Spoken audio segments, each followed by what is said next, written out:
ਦੁੱਧ ਦੇ ਪੁੱਤ ਬਚਿੱਤਰ ਕੌਰ ਦੀ ਕਹਾਣੀ ਹੈ ਜੋ ਐਚਟੈਟ ਦੇ ਸਿਲੇਬਸ ਵਿੱਚ ਆਉਂਦੀ ਹੈ ਅਤੇ 9ਵੀਂ ਕਲਾਸ ਦੀ ਬੁੱਕ ਵਿੱਚ ਇਹ ਕਹਾਣੀ ਦਰਜ ਹੈ। ਦੁੱਧ ਦੇ ਪੁੱਤ ਬਚਿੱਤਰ ਕੌਰ ਦੀ ਸਾਹਿਤ ਰੰਗਮੰਚ 9ਵੀਂ ਕਲਾਸ ਦੀ ਬੁੱਕ ਹੈ।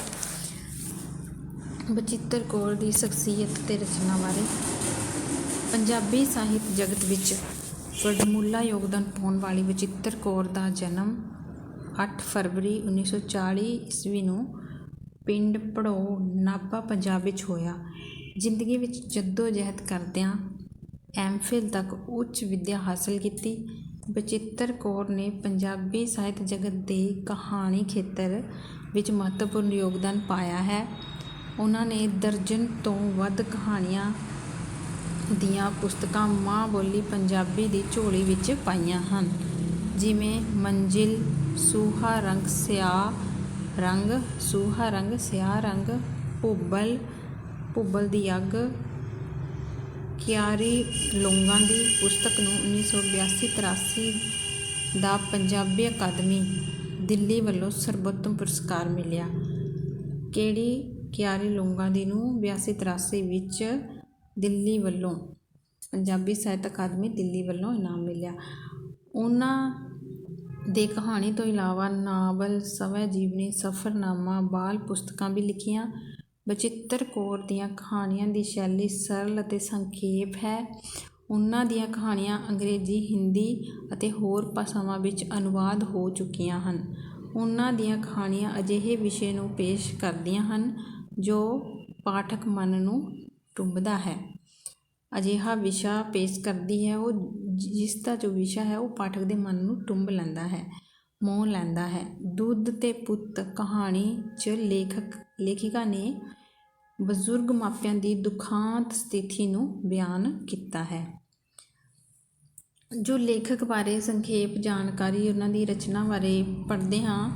ਇਹ ਸੁਪਰ ਟੈਟ, ਐਚਟੈਟ ਤੋਂ ਬਾਅਦ ਜੋ ਸੁਪਰ ਟੈਟ ਹੁੰਦਾ ਹੈ ਉਸ ਲਈ ਸਹਾਇਕ ਜਾਣਕਾਰੀ ਹੈ। ਜੋ ਕਹਾਣੀ ਹੈ ਦੁੱਧ ਦਾ ਪੁੱਤ, ਉਸ ਬਾਰੇ ਟਿੱਪਣੀ। ਦੁੱਧ ਤੇ ਪੁੱਤ ਕਹਾਣੀ ਵਿੱਚ ਲੇਖਿਕਾ ਨੇ ਬਜ਼ੁਰਗ ਪਾਤਰ ਬਾਬੇ ਬਾਰੂ ਦੀ ਦੁੱਖ ਭਰੀ ਦਾਸਤਾਨ ਨੂੰ ਬਿਆਨ ਕੀਤਾ ਹੈ। ਜੋ ਮੇਨ ਪਾਤਰ ਹੈ, ਮੁੱਖ ਪਾਤਰ ਹੈ ਬਾਬਾ ਬਾਰੂ, ਉਸ ਦੀ ਦਾਸਤਾਨ ਬਿਆਨ ਕੀਤੀ ਗਈ ਹੈ ਇਸ ਕਹਾਣੀ ਵਿੱਚ। ਉਸ ਦੇ 5 ਪੁੱਤਰ ਹਨ: ਕਰਤਾਰਾ, ਪ੍ਰੀਤੂ, ਤਲੋਕਾ, ਦਿਆਲਾ ਤੇ ਬਾਹਰਲੇ ਦੇਸ਼ ਰਹਿਣ ਵਾਲਾ ਪੁੱਤਰ। ਉਹਨਾਂ ਨੇ ਆਪਣੀ ਮਾਂ ਦੇ ਮਰਨ ਤੋਂ ਬਾਅਦ ਭੋਗ ਤੋਂ ਬਾਅਦ ਤੈਅ ਕੀਤਾ ਕਿ ਬਾਪੂ ਨੂੰ ਉਹ 3-3 ਮਹੀਨੇ ਆਪਣੇ ਘਰ ਰੱਖਣਗੇ। ਬਾਪੂ ਦਾ ਮਨ ਆਪਣੇ ਜੱਦੀ ਘਰ ਇੱਕੋ ਪੁੱਤਰ ਕਰਤਾਰੇ ਕੋਲ ਰਹਿਣ ਨੂੰ ਕਰਦਾ ਸੀ। ਉਸ ਦੀਆਂ ਨੂੰਹਾਂ ਸਿਰਫ ਇੱਕ ਨੂੰ ਛੱਡ ਕੇ ਗੱਲ-ਗੱਲ 'ਤੇ ਬਾਪੂ ਨੂੰ ਤਾਨੇ ਮਿਹਣੇ ਦਿੰਦੀਆਂ ਸਨ ਕਿ ਉਸਨੇ ਤਾਂ ਨਾ ਕੋਈ ਜ਼ਮੀਨ ਜਾਇਦਾਦ ਬਣਾਈ ਤੇ ਨਾ ਹੀ ਸੋਨੇ ਦੇ ਗਹਿਣੇ ਉਹਨਾਂ ਨੂੰ ਵਿਰਾਸਤ ਵਿੱਚ ਦਿੱਤੇ ਹਨ। ਦੂਜੇ ਪਾਸੇ ਬਾਬੇ ਬਾਰੂ ਦੇ ਭਰਾ ਦਾ ਇੱਕੋ ਇੱਕ ਪੁੱਤਰ ਸੀ ਜੋ ਆਪਣੇ ਮਾਪਿਆਂ ਦਾ ਆਗਿਆਕਾਰੀ ਪੁੱਤਰ ਸੀ। ਬਾਬਾ ਬਾਰੂ ਆਪਣੀ 80 ਸਾਲ ਦੀ ਉਮਰ ਵੱਲ ਦੇਖ ਕੇ ਕੋਸਦਾ ਕਿ ਸਮਾਂ ਕਿੰਨਾ ਬਦਲ ਗਿਆ ਹੈ। ਘਰਵਾਲੀ ਦੇ ਮਰਨ ਤੋਂ ਬਾਅਦ ਉਸ ਦੀ ਕਿੰਨੀ ਬੇਕਦਰੀ ਹੋ ਗਈ ਹੈ। ਜੋ ਆਪਣੇ ਪੁੱਤਰਾਂ 'ਤੇ ਮਾਣ ਕਰਦੀ ਸੀ। ਜੋ ਬਾਬਾ ਬਾਰੂ ਹੈ ਉਸਦੀ ਘਰਵਾਲੀ ਆਪਣੇ ਪੁੱਤਰਾਂ 'ਤੇ ਮਾਣ ਕਰਦੀ ਸੀ, ਪਰ ਉਸਦੇ ਜਾਣ ਪਿੱਛੋਂ ਬਾਬੇ ਬਾਰੂ ਦੀ ਹਾਲਤ ਅਤੇ ਉਸਦੀ ਬਹੁਤ ਜ਼ਿਆਦਾ ਖਰਾਬ ਹਾਲਤ ਅਤੇ ਉਸਦੀ ਬਹੁਤ ਬੇਕਦਰੀ ਹੋ ਚੁੱਕੀ ਸੀ। ਕਹਾਣੀਕਾਰ ਜੋ ਬਚਿੱਤਰ ਕੌਰ ਹੈ ਇਸ ਕਹਾਣੀ ਰਾਹੀਂ ਇੱਕ ਸੰਦੇਸ਼ ਦੇ ਰਹੀ ਹੈ ਕਿ ਵੱਡੇ ਪਰਿਵਾਰ ਦੇ ਮਾਂ-ਬਾਪ ਆਪਣੇ ਬੱਚਿਆਂ ਨੂੰ ਕਦੇ ਬੋਝ ਨਹੀਂ ਸਮਝਦੇ, ਪਰ ਬੱਚੇ ਆਪਣੇ ਪਿਤਾ ਨੂੰ ਰੋਟੀ ਦੇਣ ਲਈ ਥਾਂ-ਥਾਂ ਭੇਜਣ ਲਈ ਮਜਬੂਰ ਕਰ ਦਿੰਦੇ ਹਨ। ਇਸ ਲਈ ਬਾਪੂ ਬਾਰੂ ਸੋਚਦਾ ਹੈ ਕਿ ਦੁੱਧ ਤੇ ਪੁੱਤ ਫਿੱਟਣ ਲੱਗਿਆਂ ਕਦੇ ਦੇਰ ਨਹੀਂ ਲਾਉਂਦੇ। ਲੇਖਿਕਾ ਅਜਿਹੇ ਸਮਾਜ ਵਿੱਚ ਤਿੱਖੇ ਵਿਅੰਗ ਕਰਦੀ ਹੈ। ਇੱਥੇ ਪੈਸਾ ਭਾਰੂ ਹੋਣ ਕਰਕੇ ਨੈਤਿਕ ਕਦਰਾਂ ਕੀਮਤਾਂ ਨੂੰ ਢਾਹ ਲੱਗੀ ਹੋਈ ਹੈ ਅਤੇ ਮਾਪਿਆਂ ਨੂੰ ਬੇਕਦਰੀ ਕਹਾਣੀ ਦਾ ਮੁੱਖ ਵਿਸ਼ਾ ਹੈ। ਮਾਪਿਆਂ ਦੀ ਜੋ ਬੇਕਦਰੀ ਹੈ ਇਸ ਕਹਾਣੀ ਦਾ ਮੁੱਖ ਵਿਸ਼ਾ ਰੱਖਿਆ ਹੈ ਲੇਖਿਕਾ ਨੇ।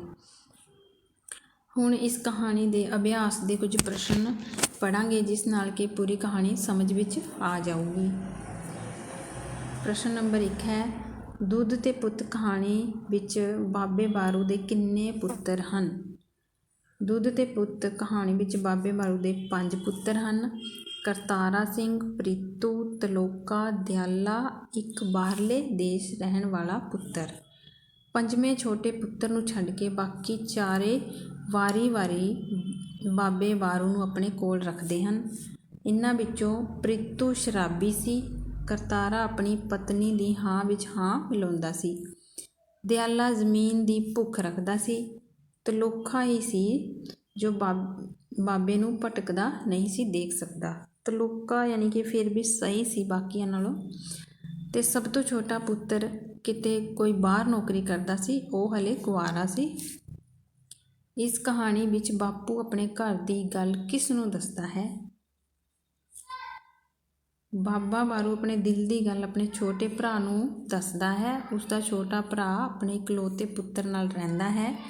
ਬਾਬਾ ਬਾਰੂ ਕਿੰਨਾ ਚਿਰ ਆਪਣੇ ਛੋਟੇ ਭਰਾ ਕੋਲ ਬੈਠਾ ਆਪਣੇ ਦੁੱਖ ਸੁੱਖ ਉਸ ਨਾਲ ਸਾਂਝੇ ਕਰਦਾ ਰਹਿੰਦਾ ਹੈ।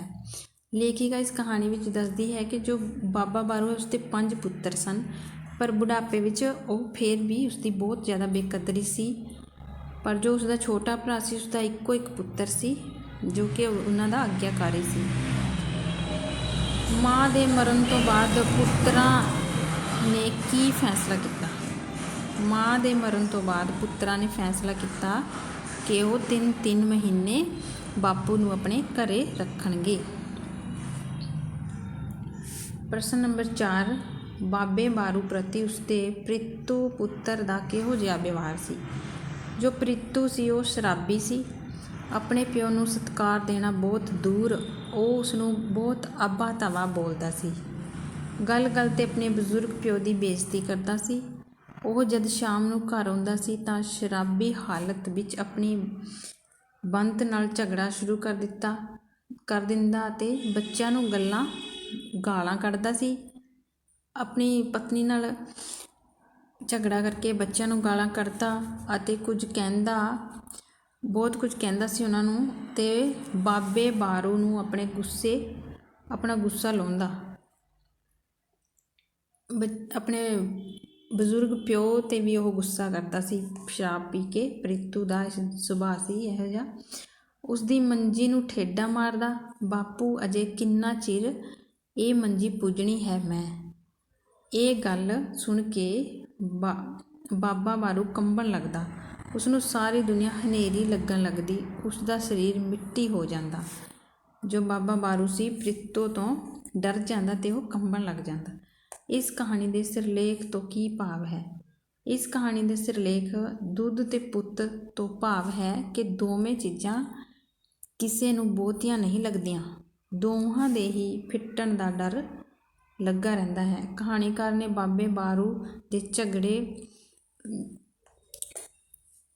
ਬਾਰੂ ਦੇ ਵਿਹੜੇ ਦੇ ਹੋਏ ਪੁੱਤਰ, ਕਿੰਨੇ ਪੁੱਤਰ? ਬਾਬੇ ਬਾਰੂ ਦੇ 5 ਪੁੱਤਰ, ਅਤੇ ਸਾਰੇ ਹੀ ਕੀ ਫਿੱਟੇ ਹੋਏ, ਯਾਨੀ ਕਿ ਸਾਰੇ ਹੀ ਉਸ ਲਈ ਬੇਕਾਰ ਸਨ।